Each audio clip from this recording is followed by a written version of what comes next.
ইন্নাল হামদালিল্লাহ নাহমাদুহু ওয়া নুসাল্লি আলা রাসূলিল কারীম আম্মা বাদ।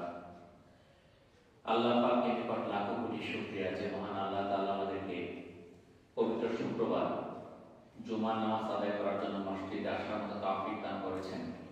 এই জন্য মহান আল্লাহর নিকট শুকরিয়া আদায় করি আলহামদুলিল্লাহ। আজকে জমাদিউস সানি মাসের দ্বিতীয় শুক্রবার 13 তারিখ। এরপরে হলো রজব, তারপরে শাবান, তারপরে রমজান। আমাদের আকাঙ্ক্ষিত মাস ঘনে আসতেছে, প্রস্তুতির সময় এখন। জুমার দিন, সেটা যে মাসে হোক, জুমার দিন মানে ফজিলত। আজকে বিষয় নির্ধারণ করেছি ইসলামিক সভা সম্পর্কে। এখন প্রচুর ইসলামিক সভা চলতেছে, প্রতিদিন সভা আছে, একই গ্রামে, পাশাপাশি গ্রামে ঘন ঘন সভা হচ্ছে। এই সভার প্রয়োজনীয়তা, ভালো কাজ করতে কিছু মন্দ কাজ হয়ে যায়, কিছু ফিতনা, এই সম্পর্কে আলোচনা করবো ইনশাআল্লাহ। মহান আল্লাহ তাআলা সূরা আল ইমরানের 110 নম্বর আয়াতে বলেন, বিসমিল্লাহির রহমানির রহিম, কুনতুম খায়রা উম্মাতিন উখরিজাত লিন-নাস তা'মুরুনা বিল মা'রুফ ওয়া তানহাউনা আনিল মুনকার ওয়া তু'মিনুনা বিল্লাহ। তোমরা শ্রেষ্ঠ জাতি, তোমাদের উদ্ভব ঘটানো হয়েছে মানব জাতির কল্যাণের জন্য। তোমরা সৎ কাজের আদেশ করবে ও অন্যায় কাজে নিষেধ করবে এবং আল্লাহর উপর ঈমান আনবে। তো আল্লাহ তাআলা আমাদেরকে শ্রেষ্ঠ জাতি হিসেবে দুনিয়াতে পাঠিয়েছেন। আমরা সৎ কাজের আদেশ করব, অসৎ কাজে নিষেধ করব এবং আল্লাহর উপর ঈমান আনব, তাহলেই আমরা শ্রেষ্ঠ জাতি।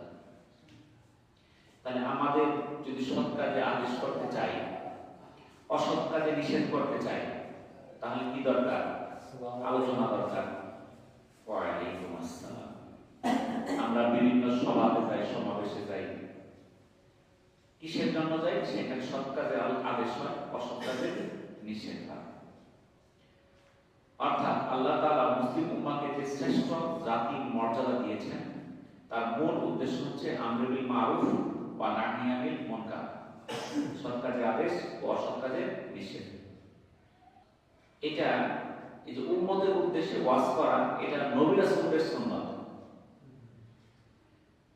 তাই নবী রাসূলরা উম্মতের জন্য কি করছে? ওয়াজ করছেন, সৎ কাজে আদেশ দিতেন, অসৎ কাজে নিষেধ করছেন। বান্দার উদ্দেশ্যে সর্বপ্রথম ওয়াজ করছেন কে? মহান আল্লাহ তাআলা। সবার প্রথম যে ওয়াজ, কোরআনের মাঝে এমন অসংখ্য আয়াত আছে যেখানে আল্লাহ তার বান্দাদেরকে কোনো কিছু অবহিত করিয়ে বুঝিয়ে বলা বা সতর্ক করার অর্থে ওয়াজ বা বয়ান এই শব্দগুলো ব্যবহার করেছে। এমনকি পবিত্র কোরআনের একটা নাম হচ্ছে ওয়াজ। আল্লাহ তাআলা বলেন, হে মানব জাতি, তোমাদের কাছে তোমাদের রবের পক্ষ থেকে একটি ওয়াজ এসেছে, যা অন্তরের রোগসমূহের জন্য শিফা, এটি হিদায়াত এবং মুমিনদের জন্য রহমত। এটা সূরা ইউনূসের 57 নম্বর আয়াতের অর্থ। তাহলে রবের পক্ষ থেকে যে ওয়াজটা এসেছে সেটা কি? অন্তরের শিফা, আমাদের অন্তরকে রোগাগ্রস্ত করে ফেলে। আর এই শিফা হচ্ছে কি? এই আল কোরআন। এটা হিদায়াত এবং মুমিনদের জন্য রহমত। রাসূলুল্লাহ সাল্লাল্লাহু আলাইহি সাল্লাম মানুষের কাছে আল্লাহর পরিচয় তুলে ধরা, আল্লাহর কিতাব ও শরিয়া শিক্ষা দেওয়া, আখিরাতের প্রতিদান ও শাস্তির ক্ষেত্রে সতর্কতা প্রদানের জন্য ওয়াজ, নসিহত, তালিম, তারবিয়ত এগুলো ভূমিকা রাখে। রাসূলুল্লাহ সাল্লাল্লাহু আলাইহি সাল্লাম ওয়াজ শুরুর আগে আল্লাহর নাম ও সানা পাঠ করতেন। হযরত আব্দুল্লাহ ইবনে মাসউদ রাদিয়াল্লাহু তাআলা থেকে বর্ণিত, রাসূলুল্লাহ সাল্লাল্লাহু আলাইহি সাল্লাম কোরআনের কিছু আয়াত তিলাওয়াত করতেন, এরপর মানুষকে নসিহত করতেন। এটা সুনানে আবু দাউদের 1101 নম্বর হাদিস। তাহলে ইবনে মাসউদ রাদিয়াল্লাহু তাআলা হিসেবে আল্লাহর রাসূল যখন কি করতেন? মানুষকে ওয়াজ নসিহত করতেন, তখন পবিত্র কালাম পাক অর্থাৎ কোরআন থেকে কিছু তিলাওয়াত করতেন। এমনিতেও আল্লাহ রাসূলের বক্তৃতাগুলোর মধ্যে কোরআনের আয়াত ভরপুর থাকত, কেননা আল্লাহ তাআলা কোরআনকে মানব জাতির জন্য শ্রেষ্ঠতম ওয়াজ হিসেবে নাযিল করেছেন। আল্লাহ তাআলা বলেন এটি মানুষের জন্য বয়ান এবং মুত্তাকিদের জন্য হিদায়াত ও উপদেশ। সূরা আল ইমরান আয়াত 138। এই আল কোরআন মানুষের জন্য কি স্পষ্ট বর্ণনা, বয়ান মানে স্পষ্ট বর্ণনা, আর মুত্তাকিদের জন্য হিদায়াত ও উপদেশ। রাসূলুল্লাহ সাল্লাল্লাহু আলাইহি সাল্লাম যে ওয়াজগুলো করতেন সেগুলো ছিল মধ্যম ধর্মের। এখন একটা সমাজ সমাবেশ যখন করা হয় সেখানে অনেক বক্তা থাকে, একজনের পর একজন আসে, কিন্তু যে উঠে সে মনে করে আমি একলা শেষ করে ফেললাম, ওর পরে যে আরো বক্তা আছে, আরো সেখানে কিছু কাজকর্ম আছে, এটা মাথায় চিন্তা থাকে। কিন্তু আল্লাহ রাসূল যে ওয়াজগুলো করতেন সংক্ষিপ্ত ধর্মের, যেন মানুষ শুনে সেগুলো অতৃপ্ত না হয়, বিতৃষ্ণা না হয়। আপনি একটা জিনিস যখন অনেকক্ষণ শুনবেন তখন অধৈর্য এসে যাবে। যেমন দেখবেন যে কুরবানির ঈদের মধ্যে 2-3 দিন গোশত খাইলে পরে মনে হয় আরো বক্তা দেখাই, তারা গোশত ভালো লাগে না। তাহলে ভালো জিনিস প্রতিদিন কিংবা দীর্ঘ সময় ওই জিনিসটা তখন স্বাদে আসে। তো আমরা যে আলোচনা শুরু করি একটার পর একটা শেষ করতেই চাই না, শেষ করতেই চাই না, এটা সুন্নাত না। আলোচনা বেশ সংক্ষিপ্ত, যেন ধৈর্য শেষ হওয়ার আগেই আমার আলোচনা শেষ হয়ে যায়। রাসূল সাল্লাল্লাহু আলাইহি সাল্লামের কথাগুলো ছিল ঝরঝরে, তাড়াহুড়া করে কিছু বলতেন না, অগোছালোভাবে কিছু বলতেন না। কেউ যদি ইচ্ছা করতো প্রত্যেকটা কথা গুনতে পারত, এরকম ধীরে ধীরে বলতো। সহিহ বুখারী 3567 নম্বর হাদিস। আর এখন আমরা যেভাবে বলি, মঞ্চ যেমন এত তাড়াহুড়া করতেছি, আমি সব একদিন শিখাই ফেলব, আমি যেটুকু শিখাইতে চাই একটু ধীরে ধীরে মানুষের বোঝায় শেষ করে ফেলি। আমার এত তাড়াহুড়া করে এত কিছু একসঙ্গে বোঝানোর প্রয়োজন নাই। আল্লাহ রাসূল অধিক এবং অপ্রয়োজনীয় কথাবার্তা এবং কাউকে ইঙ্গিত করে নিন্দামন্দ করা থেকে সম্পূর্ণ পবিত্র ছিলেন। তিনি অপ্রয়োজনীয় কথা কখনোই বলতেন না, কাউকে ইঙ্গিত করে মন্দ কথা বলতেন না। তাহলে তার কথাগুলোর মাঝে গুরুত্ব আরোপ করার জন্য মাঝে মাঝে কসম করতেন। কসম করার জন্য বুঝতে কথাটা মূল্য বেশি। বলার সময় হাত নাড়তেন, কি করতো আপনার হাত নাড়াই না, এবং উনি হাত নাড়তেন। সাহাবীদের অবস্থার প্রতি লক্ষ্য রেখে নির্দিষ্ট দিনে করতেন, যাতে মানুষের মধ্যে ক্লান্তি না আসে। এটা সহিহ বুখারী 68 নম্বর হাদিস। তাহলে এই হাদিসে এই যে ওয়াজ নসিহত গুলো হয়, আমাদের ওয়াজ নসিহত করতে হবে রাসূলকে অনুসরণ করে।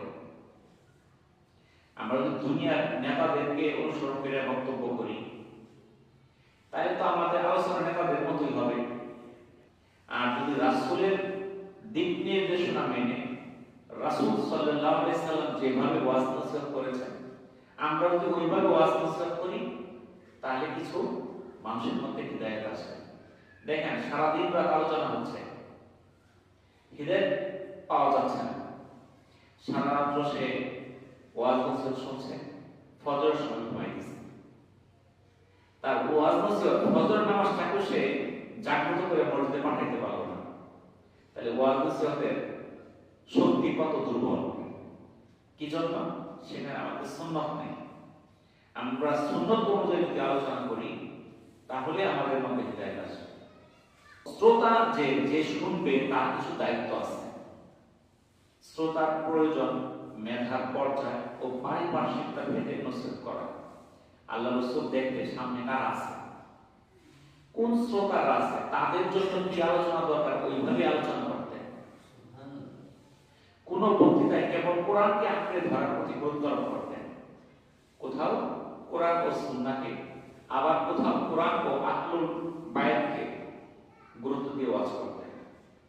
কখনো কখনো খুব জোরে ওয়াজ করতেন, কখনো কথা বলার সময় চোখ লাল হয়ে যেত, চেহারা মোবারক রাগ ফুটে উঠত, কণ্ঠস্বর উঁচু হয়ে যেত, মনে হতো যুদ্ধের ময়দানে সৈন্যদলকে সতর্ক করছে। সহিহ মুসলিম 867 নম্বর হাদিস। কিন্তু কোন হাদিসে পাওয়া যায় না আল্লাহ রাসূল গানের সুরে সুরে ওয়াজ করতেন, বয়ান করতেন, এরকম কোন হাদিস আজ পর্যন্ত পাওয়া যায় না। আর আমাদের গানের সুরে ওয়াজ না করলে ওয়াজ দিবেন, এটা বক্তা কিসের? কিন্তু আল্লাহ রাসূল তো কখনো গানের সুরে কথা বলেন না। তিনি অনেক সময় আবেগময়, হৃদয়স্পর্শী ভঙ্গিমায় ওয়াজ করতেন, যাতে শ্রোতাদের অন্তর বিগলিত এবং চোখ অশ্রুসিক্ত হয়ে যেত। এটা সুনানে আবু দাউদের 4607 নম্বর হাদিস। এমন আবেগ নিয়ে আলোচনা করতেন যার শুনতো চোখ দিয়ে পানি বের হতো। আজকে আমাদের আলোচনা শুনে মানুষ হাসে, আসে না? সবার মধ্যে আলোচনা হতেছে, হাসতেছে।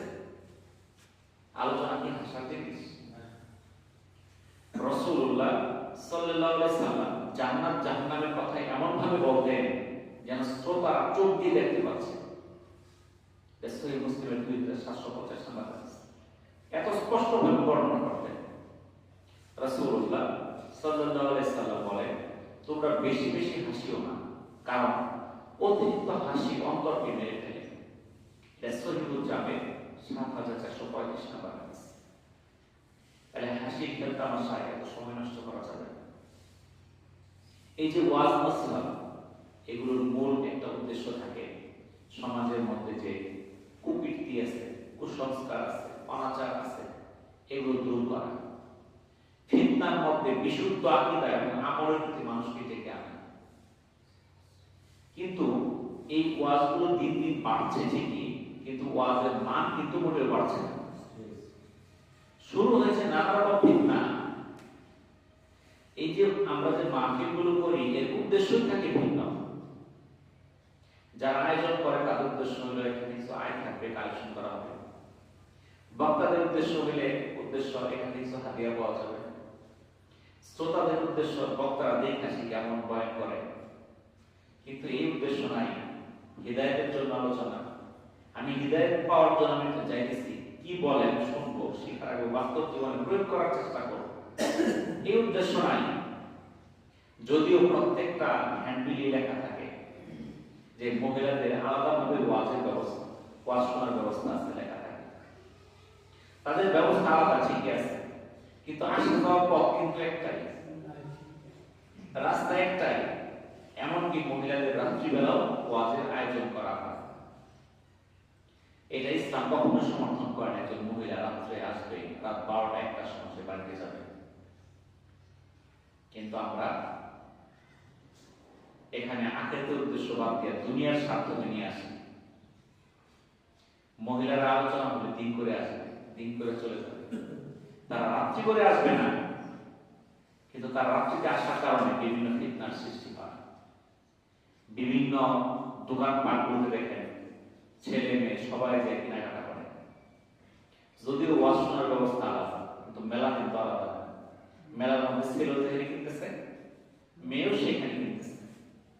কিছু কিছু বগাটে ছেলে আছে মেলা থেকে সরেই না। তো এই যে দেখেন আগে মেলা হতো বিভিন্ন জায়গায়, বছরে একবার দুইবার, এখন সবার নামে প্রত্যেক পাড়ায় পাড়ায় মেলা হচ্ছে। সবার মধ্যে প্যান্ডেলের মধ্যে যতগুলো মানুষ থাকে তার 4 গুণ থাকে মেলার মধ্যে। তাহলে এগুলো একটা ফিতনা। সূরা আরাফের 204 নম্বর আয়াতে আল্লাহ তাআলা বলেন, যখন কোরআন পাঠ করা হয় তোমরা মনোযোগ সহকারে তা শ্রবণ করো এবং নিশ্চুপ হয়ে থাকো যাতে তোমাদের প্রতি দয়া করা হয়। তাহলে সূরা আরাফের 204 নম্বরে তাআলা স্পষ্ট করে দিলেন, যখন কোরআন পাঠ হয় তোমরা মনোযোগ সহকারে শোনো, নিশ্চুপ হয়ে থাকো যাতে তোমাদের প্রতি দয়া করা হয়। কিন্তু দেখেন যখন সভা হয়, কোরআনের আলোচনা করা হয়, কোরআনের তাফসীর হয়, সেই সময় দোকান পাঠ দিয়া সেই কোরআনের আলোচনাকে শোনাকে বাধাগ্রস্ত করা। আর যেখানে কোরআনের আলোচনা হয় সেইখানে গোলমাল করা, সেই ওয়াজ মানুষকে শুনতে বাধা সৃষ্টি করা, এটা শয়তানের কাজ। আমরা সেগুলো করি। দেখা যায় এই ওয়াজের সময় যে দোকানদারগুলো আসে এগুলো কিন্তু একটাও হিন্দু, বৌদ্ধ, খ্রিস্টান না, সবই মুসলমান। তারা এমন ভাবে একটা এই সভাকে ব্যবসার কেন্দ্র বানাইছে, যে কোথায় আজকে সভা আছে সবাই ওরা হাজির। ওরা আগে থেকে জানেন। আমি দেখলাম যে এই যে আমাদের যে সভা হলো, সবার আগের দিন এসে টাকা দখল করে দিয়েছে। সবার দিন না, একদিন আগে জায়গা দখল, তার দোকান বসাতে হবে। সকাল থেকে বেচা কেনা শুরু হয়ে গেছে। তারা একটা দোকানপাটের একটা ব্যবসার তারা ক্ষেত্র বানাইছে। কিন্তু এই দোকানপাট দেওয়ার কারণে মানুষ কোরআনের আলোচনা থেকে বঞ্চিত হয়ে গেছে। তারা যায় দোকানপাটে বসে আছে। সে তো এটা ছাড়াও অন্য কোনো কাজ করে তার খাওয়ার উপায় ছিল, কিন্তু তারা এই শীতের সময়টা শুধুমাত্র সবাইকে কেন্দ্র করে তার বেচা কেনার মাধ্যম বানাইছে। কিন্তু বাকি 10 মাস 9 মাস কিন্তু সে অন্য কাজ করে, ওই কাজটা কিন্তু এখন করতে পারত। কিন্তু না, 1-2 মাস আমাকে বেশি ইনকাম করতে হবে, মানুষের কোরআন শুনতে বাধা হইব, এর মানে তার মধ্যে ইমানের ঘাটতি আছে। তাদের এই মেলাগুলোর কারণে আজকে সভাগুলো মানুষের কাছে প্রশ্নবিদ্ধ হয়েছে। এটা কি সভা করে মনে করছে না, বলতে মেলা। নেক কাজের চেয়ে গুনার কাজ অনেক ক্ষেত্রে বেশি হয়ে যাচ্ছে। তাহলে এই মেলাগুলো আমাদের বন্ধ করা আমাদের নৈতিক দায়িত্ব। যারা আমরা মেলাগুলো করি, আমরা মেলাগুলো করা বাদ দিই। যদি বাদ দিতে পারি তাহলে কোরআনের আলোচনাগুলো আরো সুন্দর হবে। আর যেই জায়গাগুলোতে সভাগুলো করা হয়, এই সবার মধ্যে দেখা যায় মানুষ ব্যাপক প্যান্ডেল, সামিয়ানা, লাইটিং, গেট ইত্যাদি করে। এটা কেন প্রয়োজন আমি আলোচনা শোনাবো। বিশেষ লাইটিং এর কি দরকার আছে? হয়তো আসা যাওয়ার রাস্তার জন্য বাতির দরকার আছে, কিন্তু আমি লাল নীল বাতি দিয়া ব্যাপকভাবে বিয়ের গেটের মতো সাজায় বিয়ে বাড়ির মতো আয়োজন করলাম। বিশাল প্যান্ডেল, বিশাল সামিয়ানা, বিশাল স্টেজ, মনে হয় বিয়ের অনুষ্ঠান। এটা সবার মূল উদ্দেশ্য না, এটা অপচয় করা।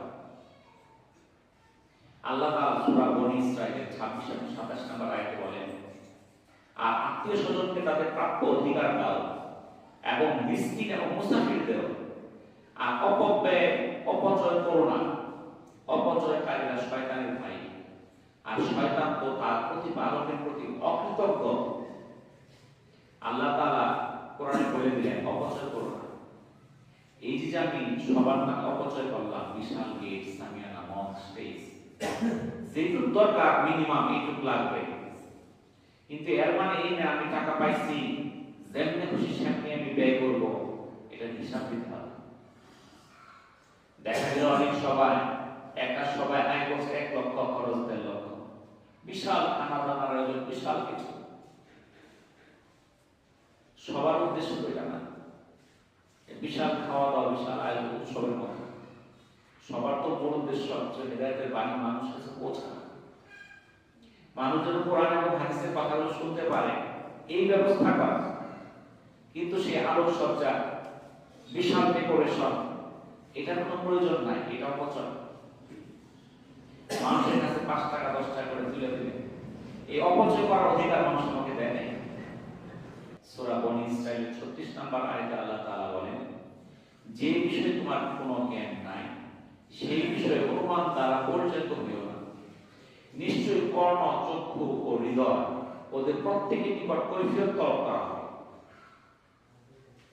আমাদের চোখ, কান, অন্তর, এগুলোর কাছে কৈফিয়ত তলব করা হয়। সূরা কাফের 18 নম্বর আয়াতে আল্লাহ তাআলা বলেন, মানুষ যে কথাই উচ্চারণ করে তা লিপিবদ্ধ করার জন্য তৎপর প্রহরী তার নিকটেই আছে। এই যে আমরা যা করতেছি মুখের দ্বারা, হাতের দ্বারা, কথার দ্বারা, কাজের দ্বারা, যা কিছু হইতেছে কেন, প্রত্যেকটা জিনিস লিপিবদ্ধ হইতেছে, রেকর্ড হইতেছে। আমাদের নিকটে প্রহরী আছে। তারা কেমন কাতিবী, সব লিখতেছে, সব লিপিবদ্ধ হইতেছে।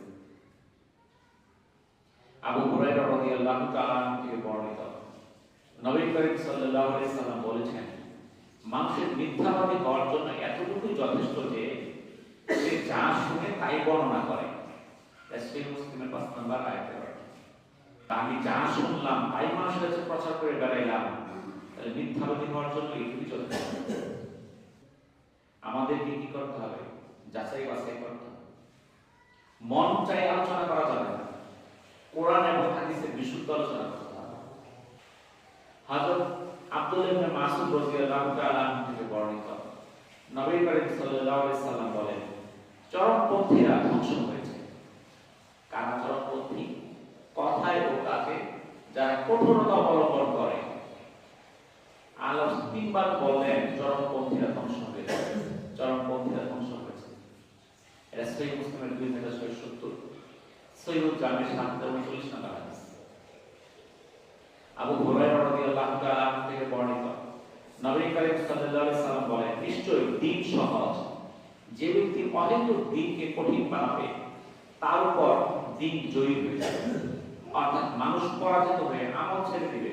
সুতরাং তোমরা সোজা পথে থাকো এবং ইবাদতে মধ্যম পন্থা অবলম্বন করো। তোমরা সুসংবাদ নাও আর সকাল সন্ধ্যা ও রাতের কিছু অংশে ইবাদত করো, ইবাদত করার মাধ্যমে সাহায্য করো। সহিহ বুখারী 39, 5673, 6443 এবং মুসলিমের 2816 নম্বর হাদিস। ওয়া আলাইকুম আসসালাম। ভালো আছেন? ভালো আছি আলহামদুলিল্লাহ। তো এই যে ওয়াজ নসিহত কিরকম হবে সেই সম্পর্কে সূরা নাহলের 125 নম্বর আয়াতে আল্লাহ তাআলা বলেন, তুমি মানুষকে তোমার প্রতিপালকের পথে আহ্বান করো হিকমত ও সদুপদেশ দ্বারা। আল্লাহ তাআলা কি অর্ডার করলেন? আল্লাহ তাআলা নির্দেশ দিলেন, তুমি মানুষকে তোমার প্রতিপালকের পথে আহ্বান করো হিকমত এবং সদুপদেশ দ্বারা। আব্দুল্লাহ রাদিয়াল্লাহু তাআলা থেকে বর্ণিত, তিনি বলেন, রাসূলুল্লাহ সাল্লাল্লাহু আলাইহি সাল্লাম সপ্তাহের দিনসমূহে আমাদেরকে ওয়াজ নসিহতের ব্যাপারে আমাদের অবস্থার প্রতি লক্ষ্য রাখতেন, যাতে আমরা বিরক্ত না হই। এটা সহিহ বুখারী 68, সহিহ মুসলিমের 2821 নম্বর হাদিস। অর্থাৎ আলোচনাটা এরকম ভাবে করতে হবে যেন মানুষ বিরক্ত না হয়। যখন তার ধৈর্য শেষ হয়ে যায় তার আগে আলোচনা শেষ করে দেওয়া। হাদিসে ইসলামের দাওয়াত ও মানুষের মাঝে ফয়সালায় আনাস রাদিয়াল্লাহু তাআলা আনহু থেকে বর্ণিত, নবী করিম সাল্লাল্লাহু আলাইহি সাল্লাম বলেছেন, তোমরা সহজ পন্থা অবলম্বন করো, কঠিন পন্থা অবলম্বন করো না। মানুষকে সুসংবাদ দাও, বিরক্তি সৃষ্টি করো না। এটা সহিহ বুখারীর 70, সহিহ মুসলিমের 1734 নম্বর হাদিস। অর্থাৎ সহজ পন্থা অবলম্বন করতে হবে, কঠিন পন্থা অবলম্বন করা যাবে না। মানুষকে সুসংবাদ দিতে হবে, বিরক্তির কারণ হওয়া যাবে না। আজকালকে বিভিন্ন সভা সমাবেশে 1 ঘন্টা 2 ঘন্টা বয়ান করে, বয়ান শেষে বলে কোরআন হাদিস তো বুঝলেন না, এই জন্য নর্ম আলোচনা করে শেষ করে দিলাম। তাহলে মানুষকে বুঝাইতে না পারা, বুঝাইতে পারলাম না, আমার ব্যর্থতা। আমি কেন মানুষকে বুঝাইতে পারবো না? আর মানুষকে বুঝাইতে পারবেন না কোরআন হাদিস দিয়ে, ওই মঞ্চে আসছেন কেন? তো মঞ্চে আসার দরকার নাই। আল্লাহ তাআলা সূরা বাকারার 2 নম্বর আয়াতে বলেন, যালিকাল কিতাবু লা রাইবা ফি হুদাল লিল মুত্তাকিন। অর্থাৎ যালিকাল কিতাব, এটা এমন কিতাব, লা রাইবা ফি, যার মধ্যে কোনো সন্দেহ নাই। এই সেই কিতাব যার মধ্যে কোনো সন্দেহ নাই। হুদাল লিল মুত্তাকিন, পথ প্রদর্শনকারী পরহেজগারদের জন্য এই কোরআন। তাই পথ প্রদর্শনকারী কাদের জন্য? পরহেজগারদের জন্য, মুত্তাকিদের জন্য। তাই কোরআন হলো পরহেজগারদের জন্য পথ প্রদর্শন। আমি কোরআনের আলোচনা করলাম না, তাই পথ প্রদর্শন কি দিয়ে হবো? আলোচনা কিচ্ছা কাহিনীতে হবো? এমন কিচ্ছা কাহিনী শুরু করলাম 2 ঘন্টা হয়ে যায়, কিচ্ছা কাহিনী শেষ হয় না। কাহিনী শুনলেন, গল্প শুনলেন, আমল কিছুই হবে না। তাহলে আমরা বলতে পারি না যে কোরআন হাদিস বুঝবেন না, এই জন্য আলোচনা করলাম না, এটা হবে না। আমার বক্তব্যের মধ্যে কোরআন এবং হাদিস অবশ্যই থাকতে হবে। আমার যা মন চায় তাই আলোচনা করতে পারবো না।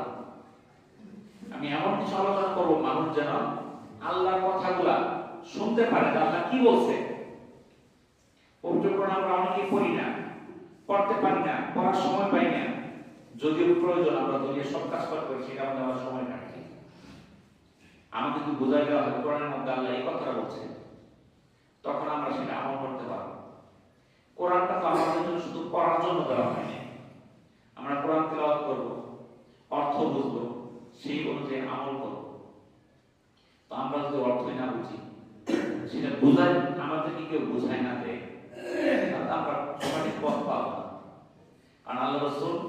বিদায় হজের ভাষণে বলছেন, আমি তোমাদের কাছে দুইটা জিনিস রেখে যাচ্ছি, এই দুইটা জিনিসকে যদি তোমরা আঁকড়ায় ধরো তোমরা পথভ্রষ্ট হবে না। একটা হলো কোরআন আর সুন্নাহ।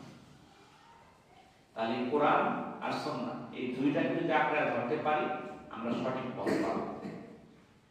আমরা সঠিক পথ পাইতে চাইলে অবশ্যই আমাদের কোরআন হাদিস পড়তে হবে, আমাদের নিজেদের জানতে হবে, চেষ্টা করতে হবে, আমল করতে হবে। আমরা যে আলোচনাগুলো করলাম আল্লাহ তাআলা আমাদের আমল করার তৌফিক দান করুন। আমিন। ওয়া আখিরু দাওয়ানা আলহামদুলিল্লাহি রাব্বিল আলামিন। আসসালামু আলাইকুম ওয়া রাহমাতুল্লাহি ওয়া বারাকাতুহু।